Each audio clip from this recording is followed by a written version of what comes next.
What's good, everybody? Welcome to another episode of the RMP podcast. Give you opinions on topics you've never asked for. I'm your host, PLAX. I'm here with my co-host, Rick. Rick, how you doing today, man? I'm doing well, man. Okay. I don't know if it's gonna get picked up in the audio, but your computer keeps beeping. It does keep beeping. I don't know why it's beeping. You're not seeing no notifications or anything? Nah, no notifications popped up. It's just hopefully it's not going. Yeah, well, we'll see. But I feel like this episode's a little different, though. It is. Right? Why is it different? We are here with a jack of all trades, master of many, my boy, Malik Sabr. Let's get a round of applause in there. It will be in the post. You don't hear, but it'll be a round of applause in there. So, Malik, first off, thank you so much for coming, man. We really appreciate it. We actually been wanting to get you on the pod for a while. Yeah, man. How you doing today? I'm doing great, man. Thank you for having me, man. Yes, sir. Yes, sir. Yes, sir. So, I just wanted to get into real quick. You make music. Yeah. You a fighter, which is scary. Yeah. You an actor, which I know very well. You're a very good actor, by the way. Thank you. You have your own comic book company. Yeah. Brand. Yeah. Comic book brand. Yeah. Quick question. How do you manage all that, bro? I just feel like with time, with having a lot of time, obviously with being what they call like the struggling artist, you gotta have a job to support your dreams. Yeah. With that, I just feel like sometimes you have to make a lot of content and then put it away for a little bit. Yeah. And then so you can focus on something. Like that's what I've been doing with, music. Like my last time I dropped a full length musical project was in January 2022. Okay. And that's when I started 2022 to 2024 for 2 years straight. That's when I started having these Muay Thai matches and just taking the gym seriously more. Yes, sir. Okay. Yes, sir. So it's just like, and within that publishing comics too, just making time for certain stuff, Yeah, just making time for individual projects that you enjoy. Okay, that's Right. dope. So we got a lot of stuff to talk about today. You do a lot of different things that we'll talk about individually. What do you want to start with? This is our first time having to do that. Usually we gotta we could just start from the top, I guess. from the top. Okay, so I guess we'll start from the first thing I got on here then. What got you into music? That's our classic question. We always ask. Yeah. What got me into music? I've always been in music. I've always liked freestyling and stuff. But I guess what really propelled this music direction was Heartbreak. Okay. Because when I started, That'll do it, right? Yeah, right. So do it. you gotta get those feelings out. Yeah. Like spring, summer 2019, I was making more music along the lines of like Kid Ink and stuff. That was just my vibe. Okay. And just feel good songs like that. Heartbreak happened to where fall in December 2019. That's when I dropped Tears of a Tiger, and that was much more of like a melodic. Storytelling pain, that I was just going through that I wanted to express on wax. Okay, cool. Are there any specific artists that inspire your sound? Because from what I've heard from you, you have a very you rap, yeah, and you sing a little bit, but you have a very alternative sound to you. Mm. Are there any specific artists that you take from, or is that just you? That's just what you bring. I just feel like it's a mix of all the music and stuff that's deep and endearing to me, and try and making my own way into the genre. Like I guess my musical style came when my dad bought Madden 2007, and it had all those those rock songs on it, Yellow Card, Sum 41, and Madden 2008. That's how I got into back into the MTV and stuff. And I like making music like that. And I started making music like alternative punk rock back in 2021. So like 2 years into my musical career, and it just feels more like natural, more like me, As far as artists go, 50 Cent's my favorite rapper of all time. Oh, wow, okay. Yeah, that's 50 did have 5 years in a chokehold. He did. Yeah. Yeah. And it's crazy because listening to my music, you would never get that. Yeah, I didn't expect that. Okay. Yeah, but my favorite musical band is Hit the Lights, though. Hit the Lights. Okay. Yeah, so a lot of I've never heard of them, but I will check them out. I thought you was gonna say like Paramore, but that's a rap group. I like Paramore. Paramore's cool. All American Rejects. Yeah. Sum 41, Yellow Card. What about Not Imagine Dragons. Panic at the Disco. Well, Panic at the Disco is just A little bit vibe. Linkin Park in there. Linkin Park. I like Linkin Park. They're pretty cool. You know, I wasn't too much of a fan of Linkin Park. Oh, really? They make good motivation music. You know? Yeah. Kill Switch Engage too. I don't listen to Screamo, but that band because of CM Punk, like. Oh yeah. I Fall Out Boys. Yeah. I like Fall Out Boys. Oh yeah, Fall Out Boy. Yeah. Speaking of the game, like video game music, that's how I got put on to a lot of like I guess rock music because WWE, SVR, you hear Egypt Central. You hear all that stuff. You like this kind of hard. Like, they cook it a little bit, but so shout out to video games for opening our horizons that we probably wouldn't. Yeah, my dad's not bumping Panic or nothing. Like he's my dad not bumping. He's definitely not bumping Panic. Nah, he's not. Down. He's not. He might if he hear me playing it, he'd be like, "Oh, that's jive, all right." That's all right. But he's not bumping that. Little guilty pleasure, man. Avril Lavigne. Avril Lavigne really got it, especially her most recent tape. Love Sucks. I think. Okay. That's man. I didn't even know Avril was still dropping. I wonder why she dropped that song. Oh fuck. Well. Shout out Maroon 5. That's insane, yeah. No, he is a dickhead. Dude, he's a fucking asshole, but hey, it is what it is. That's insane. So Malik, what's next music wise, if you don't mind giving us a little bit of a leak? We like getting leaks here on the R&P podcast. Not Mason Cam. I'm sick of the Paul shit. I really am. My fault. It's because of old niggas too. I don't think it's because of them. I think they just understand amplified the it. They understand the value of it though. That's fair. Which it is funny though. There is no value. It is funny. It's just like you can't say nothing. Like, whoa. But Malik, what's next music wise for you, brother? You know, after I dropped Sacred Rebel, Dark Night of My Soul in January 2022, I dropped a couple of singles here and there, dropped some singles with Hanarlo, you know, another shout out. Yeah, another talented Buffalo rapper.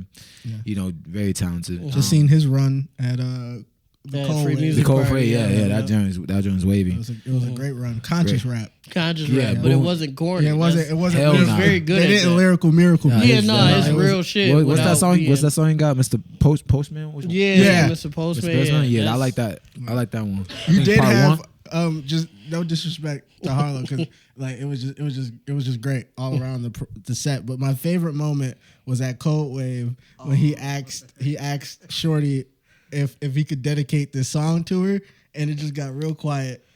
Yeah, she didn't say nothing. But like a true showman, he kept it going. He just kept going. He was like, yeah, all right. And then he like kept nothing rapping. happened. He just brushed that shit off. I really was crying. I was crying, and it was great because it just showed like, you know, it doesn't have to be awkward. He made it a funny moment because he was just like, and he's like, all right, and everybody laughed, and then he went right into man. a song, and I was like, oh man, that was great. All of us, we've worked together for a long period of time. Since like 2021. Yeah, we've been doing a bunch of different stuff. So like, I love those guys. Those are my guys. Yeah, Malik, my guys forever. Narlo, all those Kenny, guys. Jay Aquarius. Yeah, everybody. You know. But yeah, musically, you know, I've been dropping a couple singles here, but I'm working on this lengthy project, like even songs I haven't released that I recorded in 2002 called Sacred Rebel 2 War in Heaven. You know, I was going to drop that in November of this year, but I was going to drop in July of this year. I was going to drop the War Poems LP, which is just the songs that didn't make the War in Heaven, and probably like 9 or 10 songs that didn't make the War in Heaven. But the War in Heaven is, you know, big project. You know, it's kind of like I'm gonna describe the cover art for it before you guys see it. The cover art is me walking back into the. Are you familiar with like the War in Heaven Book of Revelations? Not thoroughly, no. Basically, there's a war in heaven. Lucifer went up with a 7-headed dragon and all of his demons to heaven, and Archangel Michael basically defeated them all. Not by himself, but he was the main fighter. Yeah. So it's me walking back into the gates of heaven after having slain the dragon, because he walked in with a dragon, a sword on my back, and then a guitar on my back, blood stains, and in my right hand I'm carrying a tiger skin. And anybody know that Tears of a Tiger, my mixtape, that's when I wasn't in, you know, the best place in my life, and that's just basically me killing the past. Okay. So that's so I'm walking with a tiger skin, and in my other hand is a blue heart, because my second mixtape, Heart, which is, you know, I say the prelude to Tears of a Tiger, which actually got me into it, was much more probably my deepest mixtape that I've released so far. You know, and then just basically killing like the negative stuff of the past and just basically moving forward. You know, that's kind of what like Slaying My Dragon. You know, that's Sacred Rebel, War in Heaven, and it's heavily kind of like anime influence, influence. Like most the songs that I drop have been tied to anime. You know, most of it. Like I have AMVs out, or the songs that the singles that I dropped since 2022. But it's basically my most like worked on project. So I'm probably going to be over like 15 songs. On there. That's a long project for me. Just getting the feel for it, you know, that sound, bringing back that pop punk rap sound, you know. And I think I was actually talking to Jay about you a while back. I was just like, his sound is just so I don't hear that anywhere. Like it's literally pop, punk, and rap in one genre. And I think you just need a subgenre on Spotify, bro. I think that's what I think they need to make something. The for you. MJ Trey effect. Yeah, for real. Honestly. So we're gonna transition really quick.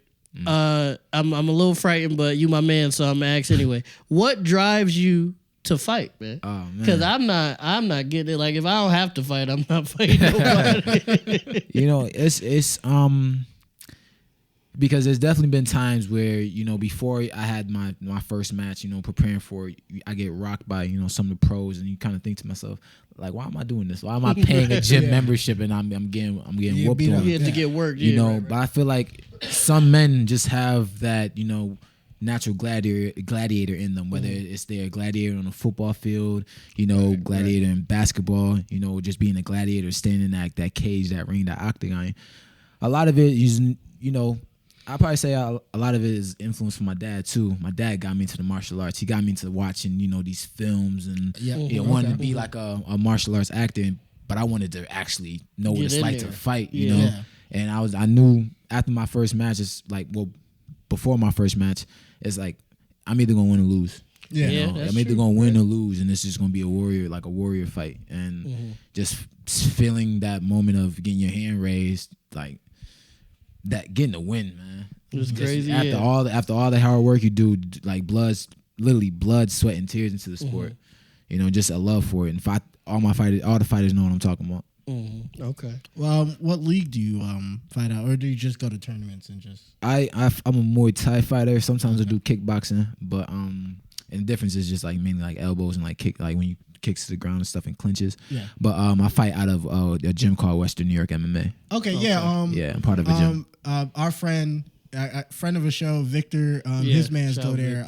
Abbas. Yeah, that's my dog. No, he cool people. That's my dog. I went to UB with him, and like I said, he's Victor man's, and so we went going over Victor house playing games. Abbas was there. But I be seeing he be fighting out of my gym.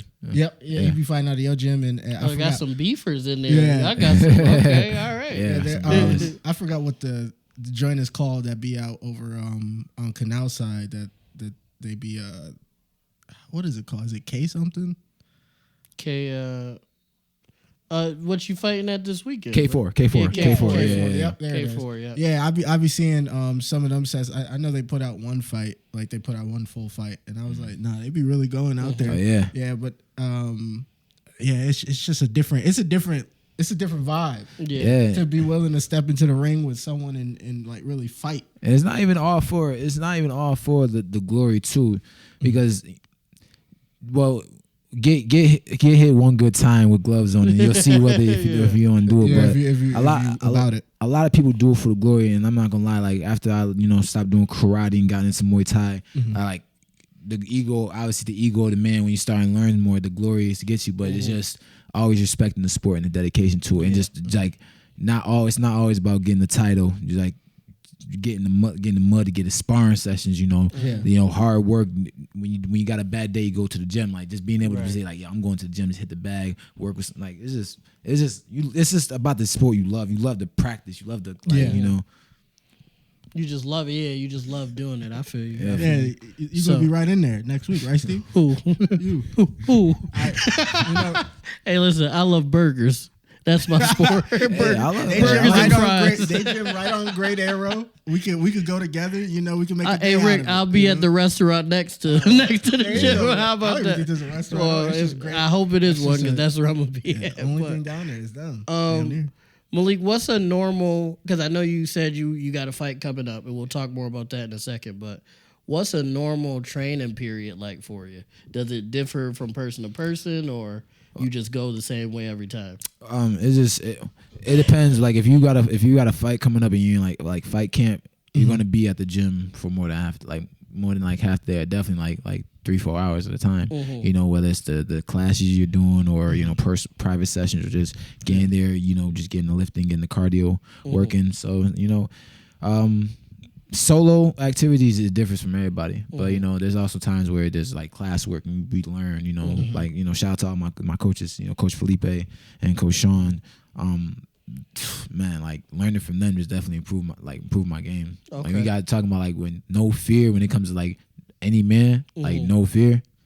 Like That's the okay. Yeah. Okay. Is there any like pre-fight rituals you have or like? no, I don't have rituals. I I always pray to God. I pray to God daily, so I just pray to God. You know, the prayers just change. You know, instead of like thank you for letting me come home, just like I always think of it like this. If you ever known that painting where it's like the human and the God reaching out to each other, God got his finger standing straight, but the human got his finger kind of bent. Yeah. It's saying like, God, I'm gonna meet you. Like I'm gonna give you my 100% because I know you're gonna do. I know what you're gonna do. What's in your story, whether it makes sense to me or not. You're the creator. So I always pray, like just praying to God. I don't have a ritual. I don't have superstition? I don't have no good luck charms, no superstitions. Whatever's gonna happen, whether it's in my favor or not, God knows what's best for me. There you go. Okay. I got a more of a funnier question. Well, it might not be funny. What's the craziest thing that's happened to you in the octagon or in the ring? Oh man, shit. Whether it's the craziest thing you did or somebody did you, however, whatever. I remember talk about being too big for your britches, man. Oh fuck! I remember like thinking about it. Like when I first got there, I'm coming off karate, so I'm thinking like, yo, I'm really just like it's the ego. I got humble real quick. There's a good dude. Shout out to my dude Austin Ross. He's him. So literally, it's called. You know how in like WWE there's receipts when you actually not supposed to. Yeah. When you go spar with somebody, you're supposed to. We go to the same gym. We're not going 100%. Yeah, you're not trying to hurt each other, right? Yeah. Me, he's a little bigger than me, so I tested my luck. Hit him. He's like, he gave me luck. Like, and that's how I knew. I was like, I didn't know. I didn't know his background. Yeah. He's that kick to the stomach was something crazy. Oh, yo. God. Shit. Yeah, bro. Like drop It me. was your welcome to the NBA moment, I guess. Welcome to my fucking league, he said basically. Yo, bro. But it's like, it's all, but it also taught me be disciplined, be a good partner, be a good trainer. Toss that ego out. Right. Toss honestly, just when you go into a gym, there's a reason why the fighters who are like, especially the people you see in the UFC, like that Sean O'Malley fight that just happened last night, they're world-class trained killers with their own hands, but they're some of the nicest people. Yeah, They're the nicest. They're the nicest Who ended people. up winning that fight? Mally. Shit. Mally won that. All right, so we're gonna keep going with the interview here. Yeah. So what is the name? Just for everybody out there, what's the name of your comic book brand? Black Haven Comics. Black Haven I'll Comics. put it somewhere, maybe in front of Rick. Yeah, I seen the logo for right it. here. Yeah, I seen the logo. So with that, what was kind of the inspiration for it, or was it like one of those like pulled a couple cool names out of a hat and it worked out? Honestly, my how I just created. I've always written, superhero stories, superhero books. Like Lightning Strike is like my main character. He's like my oldest character. I created him in 3rd grade. But as far as the name Black Haven, and mind you, the image of it is a lighthouse, always searching. Always searching, make sure it's like a safe, not only for, I'm not trying to like be too like conscientious, but like a domain for us too. Yes, even though there's multiple different races and like another main character that's going to be introduced is Minsu. He's an Asian character, Japanese character. But yeah, it's also just how a new way of me looking at comics, like not caring about being what's the politically correct when it comes to this comic domain, like kind of like how Watchmen was, you know. Okay. The Watchmen, yeah. Whether it was Zack Snyder's 2008 version or the actual Alan Moore book, just you know, being truthful about situations. Like a lot of, like especially like around Tier 1, which is the comic storyline I'm in right now, writing for Black Haven. There's a lot of it's gonna be sensitive issues, but sensitive issues regarding everything, but a lot of conspiracies I think are true. Okay. All right. So can you tell us a little bit more about maybe not your favorite, but maybe your original character or a character you're really excited about? Just give us a little bit of background. Well, Lightning Striker, he's my oldest character, and it started because I had a crush in like 3rd grade. Okay. And she always liked these Harry Potter books, and I thought Harry Potter was a superhero, so I wanted to create a superhero for her. Okay. So I created the first one. Yep. I didn't, and this one I was drawing before I took a break on drawing. I didn't like the way I drew his body. I drew the second one. I was Lightning Striker. I liked the way I drew it, and I just went with him. Okay. And All right. you know, I chose Hawaii as his birthplace because the book I was reading at the time, you know, in like elementary school, you get like these reading blocks. Yeah. I was reading Magic Treehouse High Tide in Hawaii, and that's how I got that. Yeah. So you know. So what would you say is your biggest, like, I don't know if you follow too many like either comic writers or artists, but is there any current comic book artists that you kind of draw inspiration from, or any specific comic runs that really have piqued your interest or anything like that? Well, one of my favorite comics is by Teen Titans Judas Contract. I like Bronze Age comics, you know. That's where the comics kind of change, you know, like Crisis on Infinite Earths, Darth Phoenix saga, stuff like that. Like that's what most kind of the content that I write, more of like realistic stuff, you know. Where you got this, like, you can't imagine during the Silver Age or even Golden Age of comics, which was like the 40s and 50s, you would never get like a Terra and Slade relationship. Like that was crazy. You're not getting that. Maybe better than we maybe better than we did it. Yeah, because I guess it's like 50-50 with some of that stuff, because we've talked about Terra and Slade on here before. That was a little much. Even on the show, it was a little much. Well, the Teen Titans show, the OG show, that's my favorite cartoon. That's my favorite cartoon of all time. Yeah, he was just like a mentor. It was the innuendos I didn't like. There wasn't any innuendos in the cartoon. I like the Easter eggs that they did in Teen Titans. Yeah, so many definitely. Easter eggs. Shout out Teen Titans, man. But favorite cartoon. Bring back season 6, man. I think we should at least get a wrap up, like a full wrap up, and then you could just. I feel like it left on a good spot. Trouble in Tokyo. Yeah. I think Trouble in Tokyo was technically the last thing they did, but even then, the episodes things changed. Yeah, which Tara knew, but she didn't want to bring back. She remember who she was. Yeah, that was the last. That was the last. But even then, they did like the Teen Titans versus the Brotherhood. That Brotherhood of Evil. Season 6 was supposed to be Starfire's like solo story. You know, season 1 was Robin's dominated. Season 2 was Terra dominated. Season 3 was, I think, Beast Boy Cyber. No, season 4 was Raven dominated. Because Trigon. Yeah. So Malik, can you give us just a little, you briefly spoke on it, but like just more in depth about your comic book brand, like the universe itself? Yeah, you know, the current universe right now is taking place from 1913 to 2009. Bulk of the stories taking place from 2004 to 2009. The 3 main characters that I've introduced so far is Lightning Striker, Nitra, who's the most popular one by sales, and Noir Dragon, which is the most recent book that I dropped. Noir Dragon Origins I released in September of 2023, and I got a lot of good feedback from that one. Good. That was probably a lot of people's favorite ones too.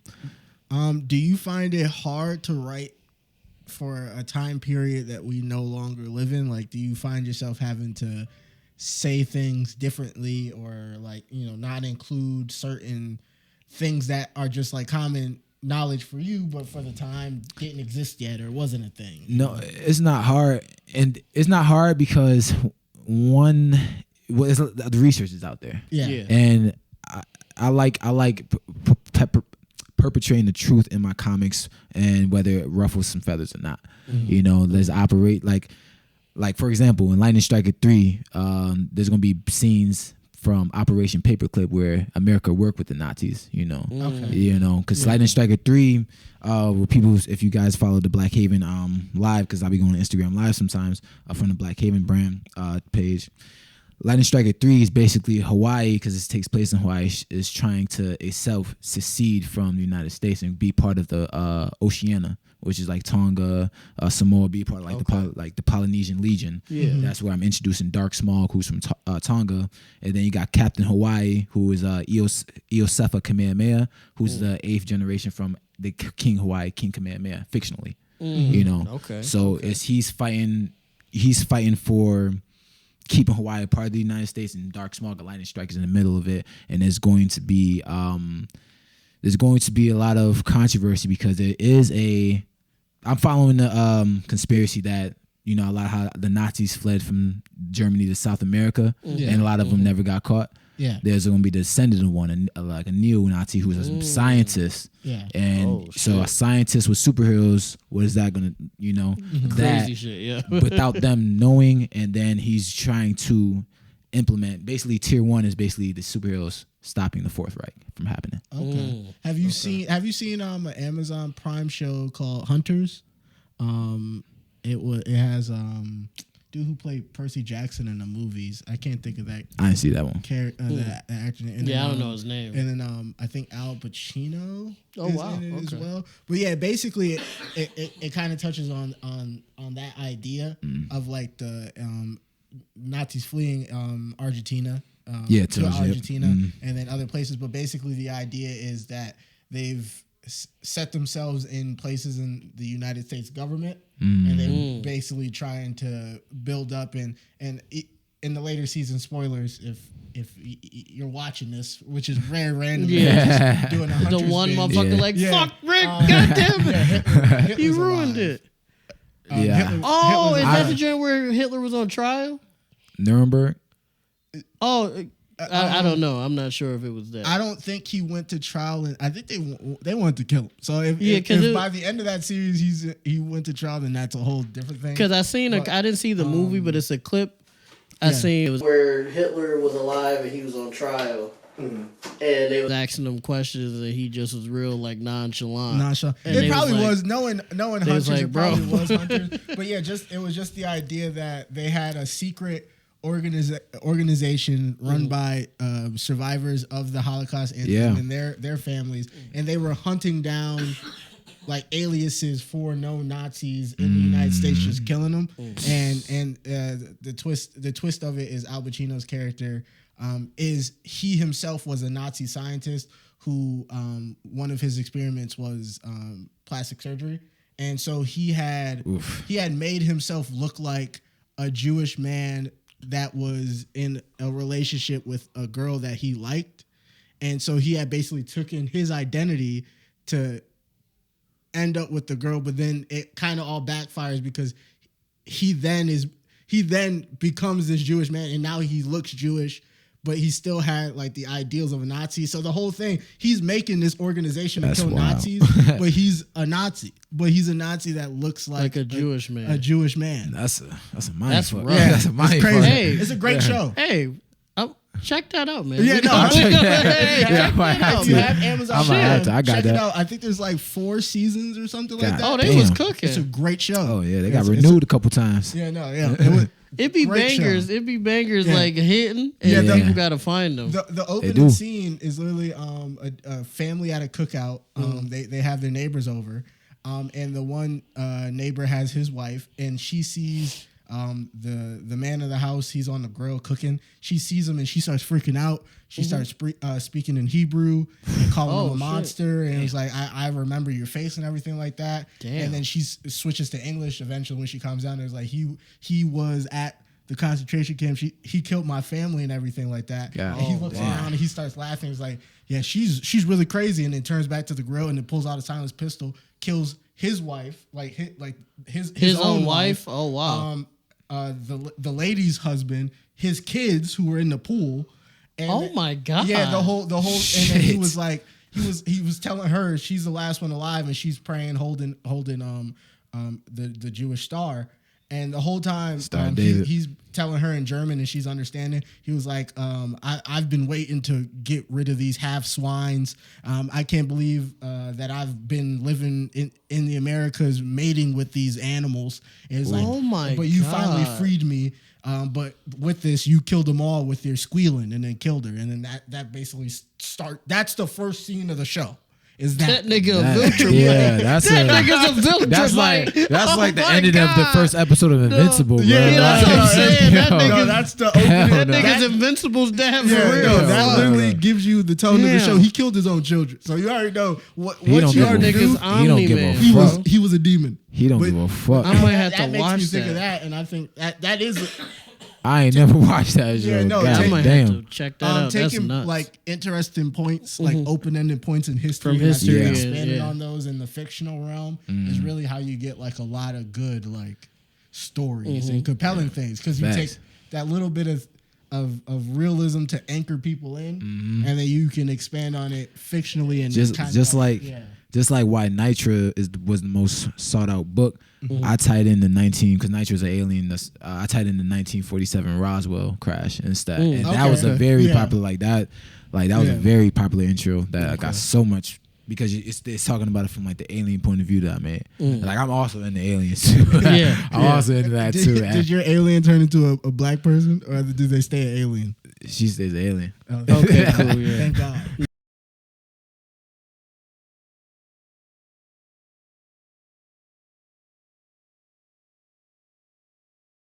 All right, the set fell again. It's always funny when the set. It's never the funniest was that shit, and I need to clip when you that knocked it because out. that shit was hilarious. But, But alright, so I guess cutting from that point, the reason why we say that is because Milestone Comics, shout out creators of Static Shock. Yeah. They have one of their flagship characters, Icon. If you know the name, he's shown as a black superhero. Yeah. But his origin is he was an alien who crashed on Earth as a baby during And- slavery, yeah. and the first people he seen were black slaves in America. And so they would take him. He turned into a black he baby. mimicked a black baby, but he had the intelligence of at least like a man. Yeah. But he was just a baby alien, I guess. That And is- so he made himself look like a black person, and that's the person we see as Icon isn't even what he looks like. He just parades himself as a black man, technically. Well, so does I would Martian like to, Manhunter. I'd like to too. read that though. Well, Martian Manhunter parades himself as a lot of different people. It's just one of his aliases just so happens to be. I don't count his because they're If- aliases. If it's three people, he like 50% black, and then the rest is No, everybody because he else. has his white persona who's like a PI. He does. And I then just who I'm wears a saying trench coat and a hat. He does have a black persona. Every time but I've he just seen does him, whatever. That's because he's a Negro. I ain't gonna lie. Every time I see him, he's never. I might see the other one sometimes, but most of the time he's maybe black. because he respects Jon Stewart. You ever thought about that? Ain't no He other might. reason to be black. It's It's not, that's what I'm it's saying. not like he gets like extra privileges. it's- He's not going out there and being like, you know what, I want to be accosted today. Yeah. Let me turn into a black man. And God walk I, in the I street. wonder, like, what do you do if like somebody was like bothering him? Oh, Like, he probably hit a corner, turn back, and I'm not. I swear, and then he just turns into a regular white guy. So Malik, really quick, where can we find your comics at, man? You can find Lightning Striker 1, 2, and then Nitra 1 on Amazon and on the Black Haven Comics website, and you can find Noir Dragon on the Black Haven Comics website. Okay. Black Haven Comics website, link will be in the description. Yeah, down below. blackhavencomics.com. Yeah, be in the Have description you- down below. Have you tried any like trying to get your comics in any local like shops in the area, or have you just never delved in that? Just been like Yeah, I got along? what's it's funny thing with my comics now, because me I'm also an author. I got books that are outside of comics too. Okay. It's like half pictures with the half pictures and half just books. That's how my comics go until I drop the last story of tier 1, which is gonna be a full comic, and then you get the full narrative version of that. Okay. But I like doing that mix. It's kind of like a different style. It gives you true to you reading it, and then in some pages you can see the visuals of it, and the visuals are very beautiful too. Yeah. Yeah. Who, if you would like to let us know, who's your illustrator? Oh, my illustrator is I put the I put the link on it below. Her Instagram is Hey Dino, but as Daniela Garcia Maldonado. Okay. Daniela Garcia Maldonado. Check her out. Yeah, Daniela Garcia Maldonado is my main comic artist. My main manga artist is Setheo. I have a lot of manga dropping in 2025. Oh, nice. Okay.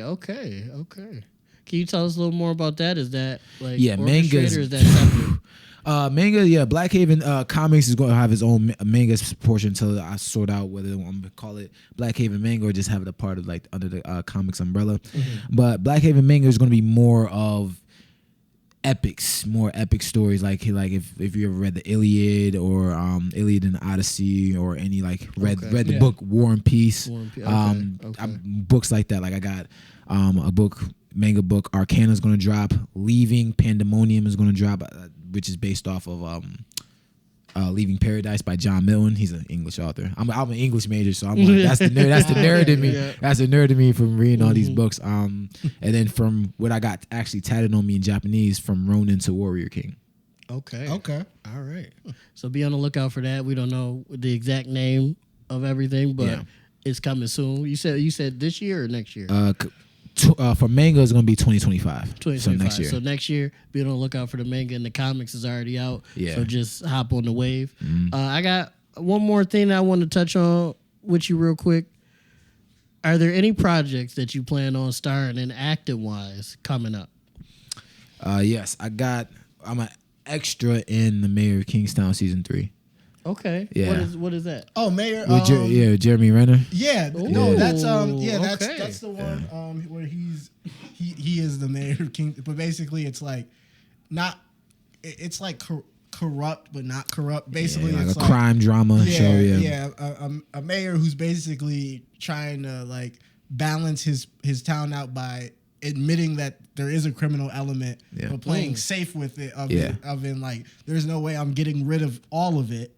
So like, y'all do what y'all do, but under these guidelines, and then I do what I do under my guidelines, and there could be some type of balance there. But obviously, that's not legal. So there's other stuff that comes with that. Right.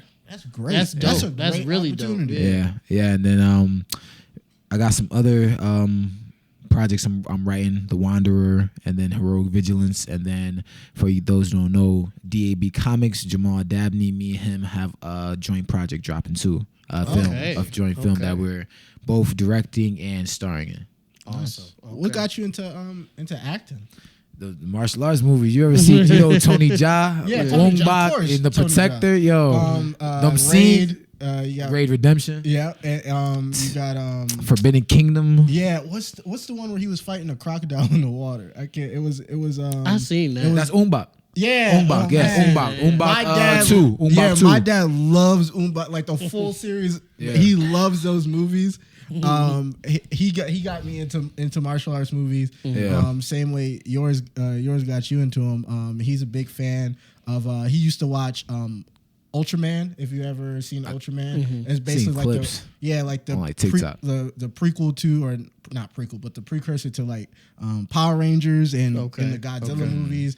Oh, buddy does like the tribe beam with his hands before he grows big and fights a monster. He was big into those, the OG Godzilla movies too. Oh yeah, those go crazy. The man. Warriors. Yeah, it's funny. All that stuff is like making like its way back round. I feel like especially with the giant monster movies, Godzilla. Well, that's classics. I think that's because that's how all of us nerds really started for real. The kung fu movies. Bruce Lee. Like my dad. Yeah. My dad, shout out my dad, he in the back right now. He had me watching Bruce Lee. I read Bruce Lee's book at like 8, 7 or 8 years old. Which one? His autobiography or his actual like his Jet Kune Do?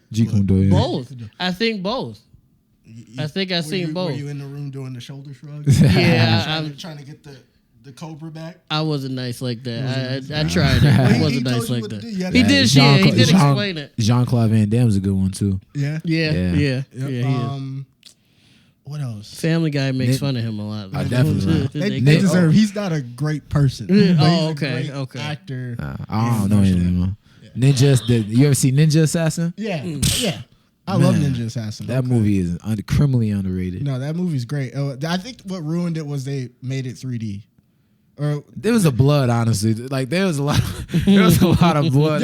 but for the 3D effect, that movie released. It had a 3D release.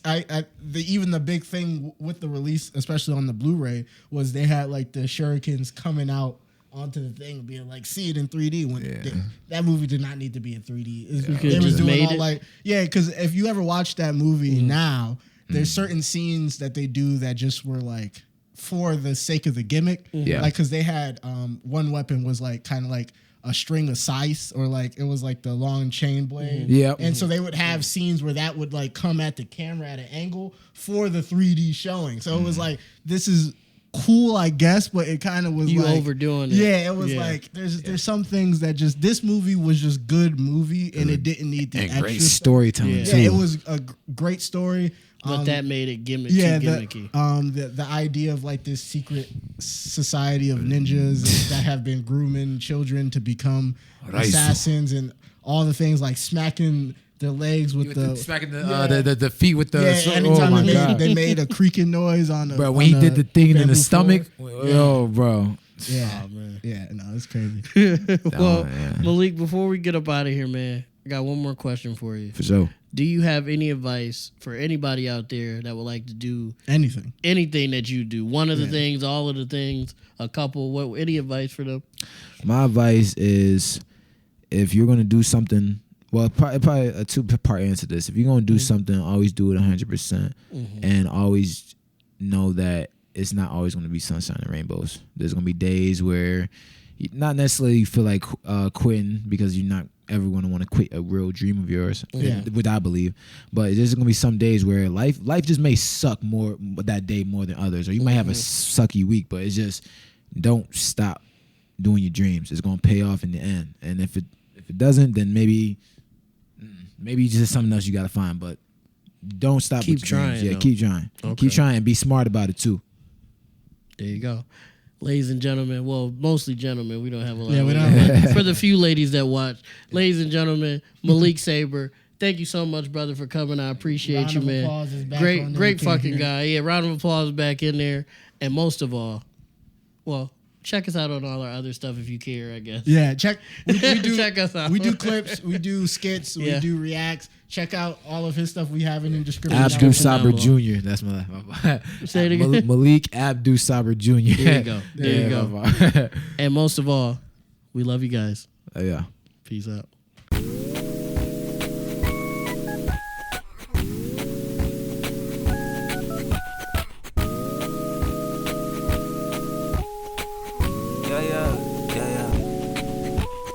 R&P moves, R&P groove, ayy. Yeah, I've been in the R&P mood, ayy. Oh yeah, ayy. Oh yeah, ayy. R&P moves, R&P news, ayy.